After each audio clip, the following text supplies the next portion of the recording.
Dear Heavenly Father, we are so thankful that you have brought us all here together today, and thankful that you can allow us to gather safely even in these times. And I ask that today you allow us to open our hearts to hear what our speaker has to say. Amen. At this time, I would like to introduce our speaker. Bishop Alexander is the Director of Alumni Relations at the University of North Alabama. He is a native of Iuka, Mississippi, and currently resides in Florence, Alabama. Bishop graduated from Itawamba Agricultural High School in 2001. He then attended Itawamba Community College in Fulton, Mississippi, where he served as the Student Government Association President from 2002 to 2003. After graduating from Itawamba Community College, Bishop transferred to the University of North Alabama, where he served as Student Government Association President from 2007 to 2008. Bishop graduated from the University of North Alabama with a bachelor's in history/political science and master's of criminal justice. He will begin pursuing his doctoral degree in higher administration leadership in fall of 2021. Bishop is a former congressional aide for the United States House of Representatives, and he currently serves on numerous local and statewide leadership boards and advisory panels. A first-generation college student, Bishop sees the value of education as an opportunity to explore, get involved, and overcome any obstacle or setback people may encounter in life to pursue their future endeavors. Bishop attributes his charisma and innovative ability to go the extra mile as a way of giving back to honor the memory of his mother, the late evangelist Desi Aquita Johnson Alexander, who retired from the Department of Human Services in Fulton, Mississippi.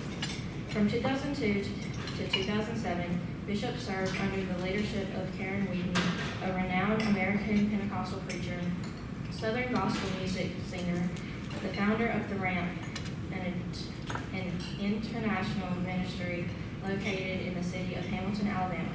The Ramps operates with the goal of holding international Christian conferences for teenagers, college students, and young adults. Under Karen Wheaton's leadership, Bishop served on the ministry team Chosen from 2002 to 2007. Through Chosen, Bishop has ministered around the world at crusades, colleges, high schools, churches, and the Trinity Broadcasting Network. Bishop has been serving in ministry since 1998. My apologies.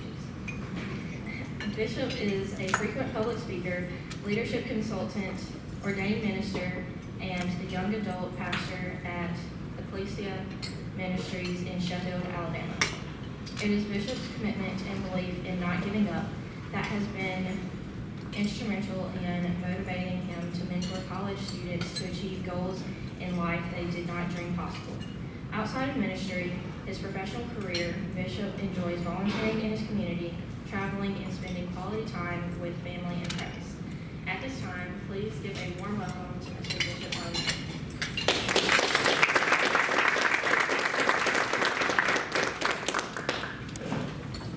Thank you, Madam President. And can we give Riley a round of applause as well?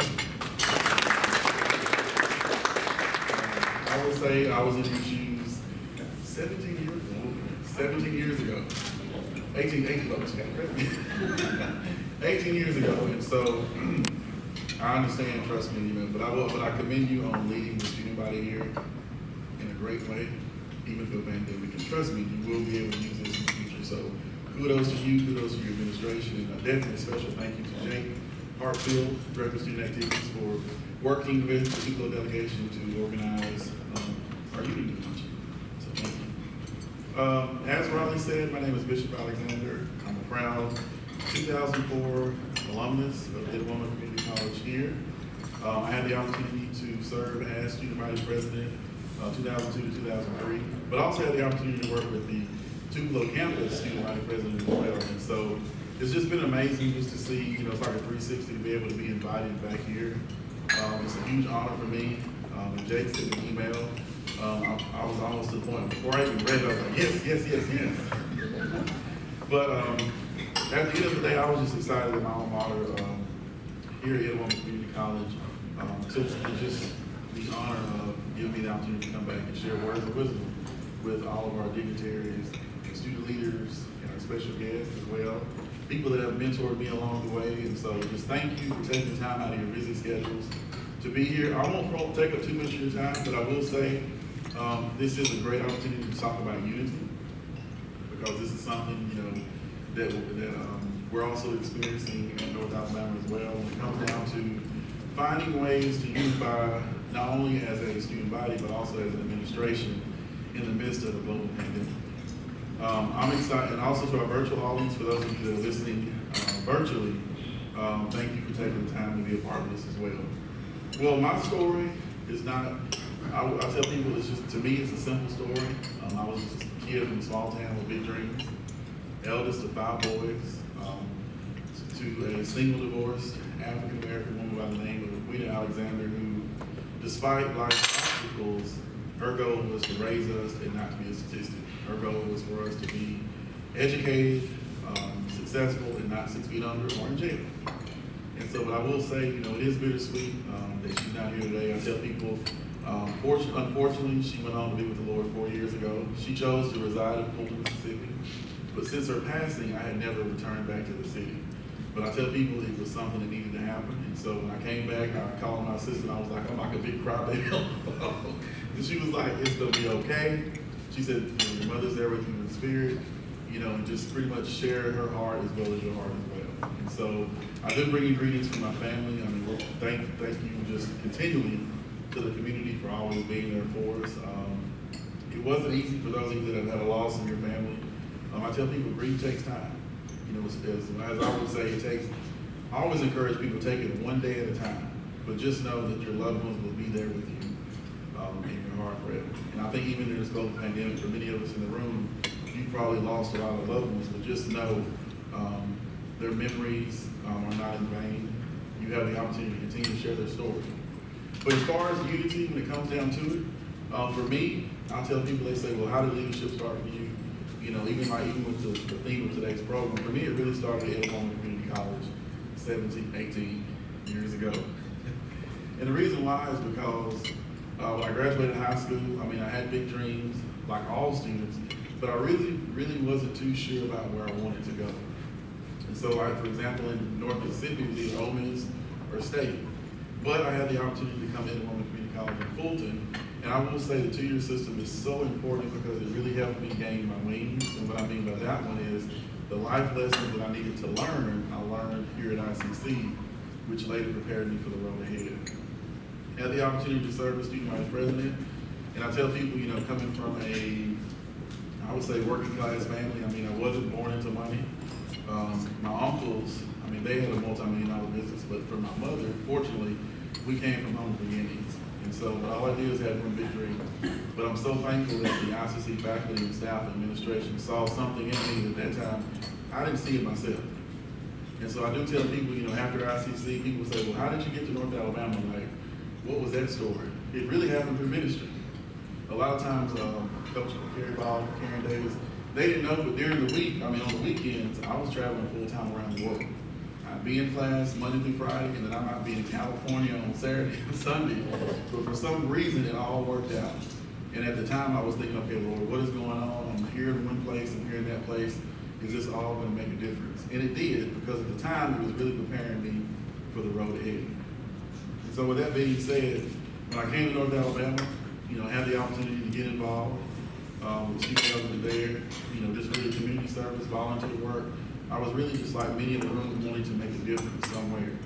And so I was able to serve in that office as student body president, as well as other leadership opportunities. And from then on, an opportunity became available for me to work in the Office of Admissions in North Alabama for 4 years. And then later on, I was able to, in November 2018, to put my name in the hat to be the Director of Alumni Relations. And I tell people that when I was doing that, I was thinking, you know, I'm probably not going to get the job because I'm not old enough, I'm not wise enough. But I'm so thankful that even at that time, the North Alabama administration, even our president, Dr. Ken Kitts, saw something in me, just like Dr. David Cole, who was not able to be here today, but he did send me a voicemail, and I tell people that meant the world to me. Just like having mentors that are seated right here, he sends his greetings, and because he was one of the people as well who really saw something in me that I didn't see in myself, and what that was potential. when it comes down to unity, one of the things that I've gone back and forth over the last couple of months thinking, okay, Lord, how do you, when it comes to unity, like, what do you want to say? Well, really, it's something that I feel like right now we're all experiencing in this global pandemic. Meaning, the things that we're going through is kind of making, not saying it's making us become unified, but at the end of the day, it's like when everybody came in, we all had on masks. And the reason why we all on masks is I think everybody can agree we just want to be alive. Meaning, we're all chasing the same thing. And that's something that I thought about it. I mean, there were just certain things that were happening throughout the last couple of months, and I was thinking, you know what? Life has a way of getting us back to the basics.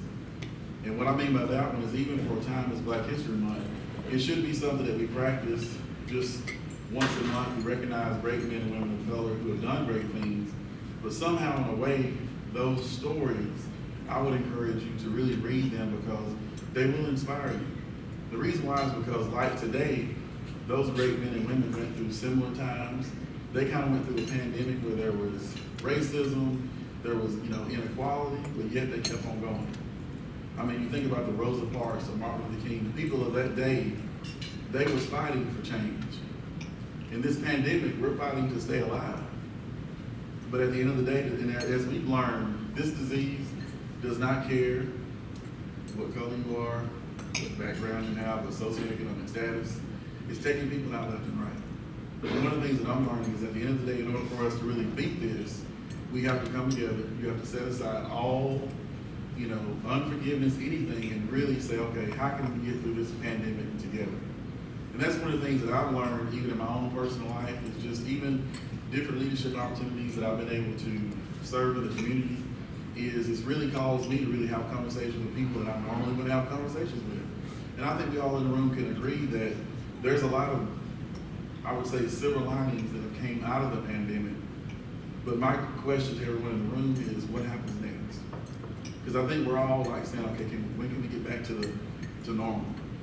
My question is, when you get back to normal, are you going to still practice what you're doing now?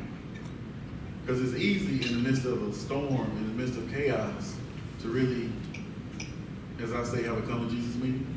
But then months down the road, we're back to that same old mentality. And so when it comes to unity, I would say, as of right now, don't learn from the past, but begin to move forward to the present and prepare for the future. What I mean by that one is, don't allow the fears of today to stop you.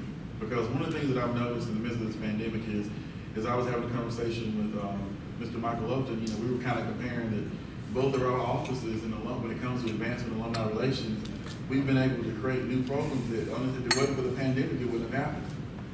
And so one of the things that my staff that we're talking about in North Alabama is, okay, once this is over, let's not go back to doing what we used to do. Let's continue to move forward. Let's find a way to keep everything consistent. And I feel like that's the thing about it when it comes to Black History Month, is you have so many great men and women who really changed the world, such as Garrett Morgan, who invented the traffic light. Just think about it, in 1922, you had a man of color who invented the traffic light. So you can only imagine what he was going through while he was inventing that. Thinking, I'm a black man inventing an invention that could really change the world, and yet so much is against me, but yet he pursued it anyway. It's the same thing with today, that even in the midst of a pandemic, ICC can still thrive. All institutions can still thrive. You can still thrive. It's just that you have to tell yourself that every day. And that's something that I practice myself. That's why I even mentioned like Raleigh, even as student body president, you can still make a difference. That's something that we do with our students back in Alabama, is we tell them, we're in this with you. The whole way, you're not by yourself. We don't, honestly, I wish you didn't have to go through this, but I commend you on staying strong, because not many leaders could stand strong like you have. And that's the same thing like with all of us in the room, is that if you're here today, if you have the ability to wake up and see another day, to dress yourself, to come here, you still have an opportunity. But the question is, what are we going to do with that time that's been given to us? Because like many in the room, and even my own self, like even last week, as we call it Snowmageddon, people were like, I just can't wait to get up out the house. I was like all of y'all thinking, oh my goodness. But then I thought, I said, you know what? I remember a conversation I had with one of our graduates right when COVID started. We were calling them, checking on them, saying, we just want to check on you to see how you're doing. And she said, honestly, Bishop, this is a blessing in disguise. She said, because I'm a doctor, but I've been praying for more than half of my family. And she said, now that I have it, I'm going to maximize this moment. I'm going to make the best of it. I'm not going to look at it in a negative way. She said, because when things get back to normal, these are the days that I'm going to miss. And it's the same thing with what we're going through today, is while you have time, make the most of it. You know, because we're too busy trying to say, okay, when is this all over? Sometimes it can be a blessing in disguise, because I think we can all agree that before COVID-19 started, I think our schedules were like 110. I know I was like here, 1 minute, I never had time, but yet I was praying for it. Lord, I need more time with my family. I need more time off the road. When it finally happened, I guess I was blind to see that.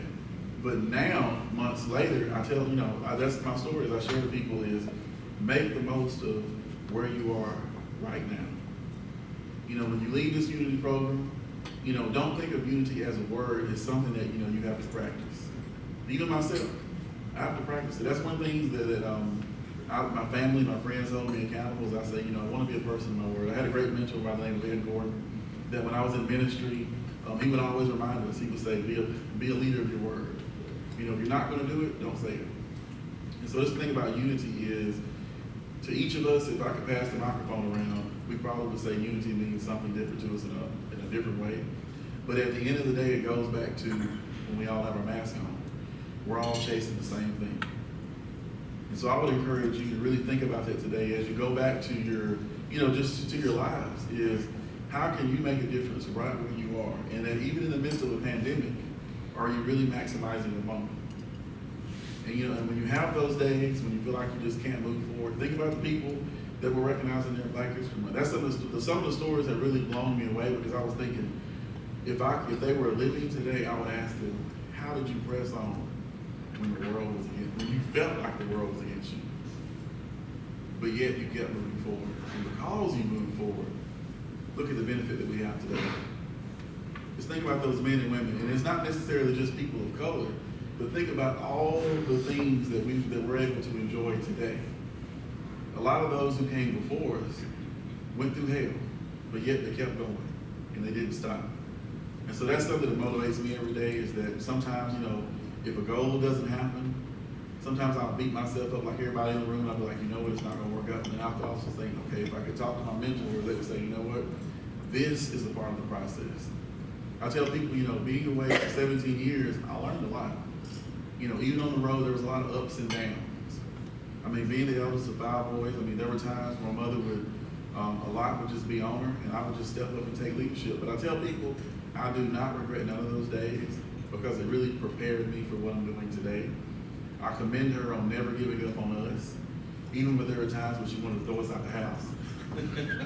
But and that's something that unifies us as brothers is, the holidays, we always came back to Fulton to be with her. And I remember there was a night where, of course, like men, and I think just us as men, we like to brag, and so we were like, who has the best car, who's got the biggest salary, and I remember her telling us, that's not what's important. What's important is that you're brothers. You're here for the holidays. Make the most of it. But I tell people, I really didn't grasp that until she passed away. Because at the end of the day, I really wasn't looking at it through her eyes. She was having kidney failure with health problems, and a lot of times when you put yourself in somebody's shoes like that, you actually look at the world in a whole different way. And what she was trying to say is, I don't know how long I'm going to be here, but I want y'all to really help me maximize this moment. Let me take this all in. And I think that's something that we have to not forget, even in this pandemic, is put yourself in the other person's shoes. It's easy for us to have our own pity party, say, oh, woe is me. But a lot of times I've learned is there's always someone around me or near me that is going through far worse. And so it's not much of I hope this message, it was brief because I wanted to respect your time, but I really wanted to kind of share just things that I've been myself personally going through that I've overcame, to really help everyone in the audience to say, at the end of the day, we're very blessed. We're still grateful. that's something that our office staff, our VP for advancement, he does like a Zoom call every day. We've been doing it since COVID, 5 days a week, 8:30 to 9. And he always ends the meeting by asking everybody, okay, what is your word for today? And the reason why he did that is he said, because I want you to be reminded that as you go throughout your day, if your word is grateful, you'll never forget that. And that's something that I practice every day, is that even when I have my rough days, I'm thinking, you know what, it could be worse. Even in the pandemic, it could be worse. We are so fortunate to be able to sit here and enjoy lunch, because there's people across the world that are still working virtually from home. So in a way, we are so blessed, even in this region. When you think about our colleagues in Texas, I mean, that could have been us. Thank the Lord. And so it's all about, at the end of the day, being grateful, even in Black History Month, never forgetting that. Because to me, as a man of color, I don't just look at Black History Month as something that we do once every blue moon. But I try to do it 365 days a year. Learning from those who came before me, saying, you know what, if they got through it, so can I. And it's the same thing here at ICC. Is there so much potential in the room? I commend all of you just on staying strong. I've kept up with you through social media. Me and Michael, we bounce ideas off each other. I'm like, but I always get a credit back, make sure. But at the end of the day, I would just say I'm truly proud of my alma mater, because in the midst of COVID-19, you're a leader in the college system. You're showing those how to do it and do it well. Riley, you're showing other student body presidents across the state, you can do it. Because it's easy to throw in the towel, it's easy to say I can't do it, or we can't do this meeting. But what I've learned is that we never know what we can do until we try. It's all about saying, at least I tried. And so that's what I would encourage everyone in the room is, don't give up, keep fighting for what you're going for, be there for each other, unity, be unified. Be unified in your office, be unified in your family. Be unified in your neighborhood, because in order for us to get through this pandemic, it's going to take every person picking up and rowing this boat. Because I tell people, it's easy. You can either jump on or you can stay on. And that's something that I try to tell myself daily, is that I'm always looking at, okay, what's going to happen afterwards? But then I'm also reminded is never go back to what I've always done. And so that if you create new programs, don't stop. If things have been different in your family, if you've had better relationships with your colleagues and your cousins, when things go back to normal, don't go back to what you used to do.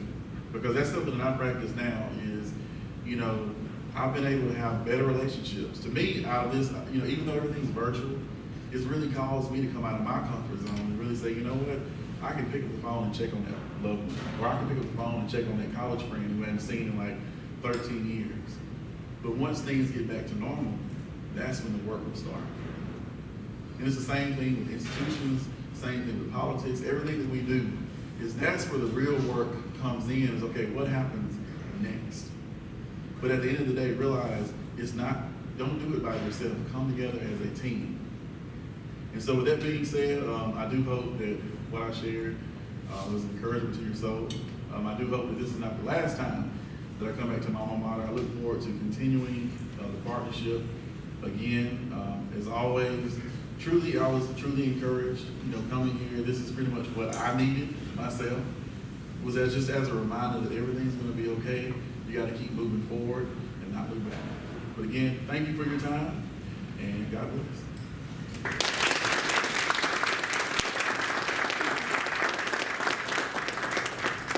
My name is Hannah Dean, and I'm a Student Government Association representative. I would like to take a moment to thank everyone for attending this year's Unity program. I would also like to take this time to thank Bishop Alexander for his message and time to be here today. I hope we were able to grow from his message and learn something. It was a really good message. I hope everybody was able to learn something. I would also like to thank all of the SGA members and the administrators involved in setting up the Unity program today. And I hope you all have a blessed day, and thank you for joining us.